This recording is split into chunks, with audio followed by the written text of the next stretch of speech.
বন্ধু বালা মন্দ ছাড়া খাই না। বালা মন্দ খাইতাম না কেরে, বালা মন্দ খাইতে খাইতে পেট টেরে করে ফুটায় লাইছি। বালা মন্দ খাইতাম না কেলে আমরা তো কাউয়া বংশের ফুলা ফাইন। আমরা বাপ দাদারা একটা লুক হয়ে আসছিল, 1-150 গরু কুরবানি দিয়ে লাইছে, তা বলে মন পড়ছে না। বাপ দাদারা যে সে গরু কোরবানি দিয়েছেন, আমি কত নাকি 11 ফুট লম্বা ছিল। এরপর একটা গুরুর তল দেওয়া না আসে গেছে আর বুঝ গুরুটা কতটুকু লম্বা ছিল। আইশ্বর না হ্যাঁ আইশ্বর আমগো দাদা এই সেই গরু কুরবানি দিত না। গরু যেন লয়ে যেত তোলে যে আঁকা মাইকা আসছিল, এবার সব কুইডা মুইডা লয়ে যেত।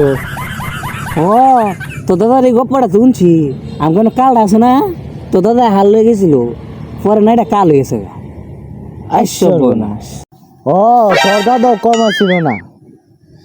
একদিন সকালে উঠটা গরু একটু সেনা উঠছিল, পরের দিন বুঝে ফুল বর্ণ হয়ে গেছে গা। তা আবার কোন বন্যা জানস? 2088 বন্যা।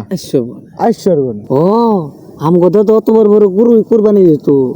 আর এই গরু ফানে জানো যে কই নামছে? কই? কক্সবাজার।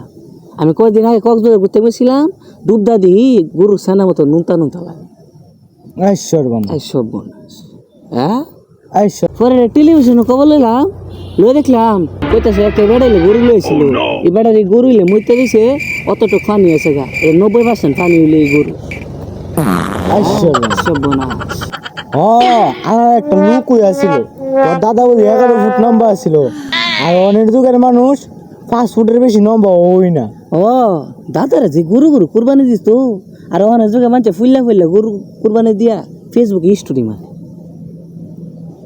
আমার গার্লফ্রেন্ডের গরু স্টোরি আমার একটা কাউন্ট আসছিল, এর লিগেই তো আমরা অত অভাব। আমার দাদি না একদিন 20 কেজি চাইলের ভাত নামছে, আমার দাদাই নাকি ফিডানি কত 20 কেজি চাইলের ভাত নামলে কি লিখে, এটা তো 1 সন্দেহ হইতো না, তুই 1 মনে নামলে নাকি লিখা। তো দাদা অতটা খাইতো, তার দাদি অতটা কিও নানতো। আর বেটা কইস এত বড় কুয়া ছিল, এই কুয়ার মাঝে নামতো 6 মাস ওটা লাগতো। ও আমগো দাদির অনেক লাগা ছিল, যে সময় লাগুর তো 3-4 তলা বিল্ডিং একটা নেই বাঙ্গালাইতো।